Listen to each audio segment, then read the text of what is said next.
Welcome to our channel. Today we how to verify crypto cost basis with CoinTracker for tax filing, full guide step by step clearly. To verify your crypto cost basis using CoinTracker for tax filing, start by visiting the CoinTracker website. Log into your account or create a new one if you haven't already. Once you're logged in, navigate to the dashboard. Here, you will see an overview of your crypto portfolio and transactions. Locate the tax section on the sidebar.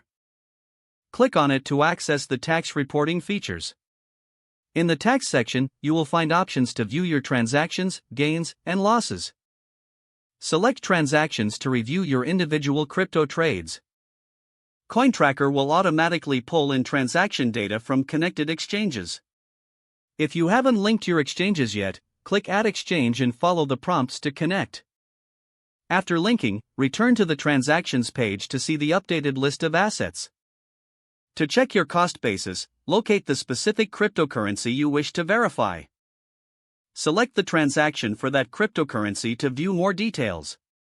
You will see the acquisition cost, sale price, and the resulting gain or loss. Take note of the cost basis presented in the transaction details. If you spot any discrepancies, you can manually edit the transaction data. Click the Edit button next to the transaction to make any necessary changes. Ensure you save any adjustments you make. Once all transactions are verified, go back to the tax section. Check the Tax Reports option to generate a report for your tax filing.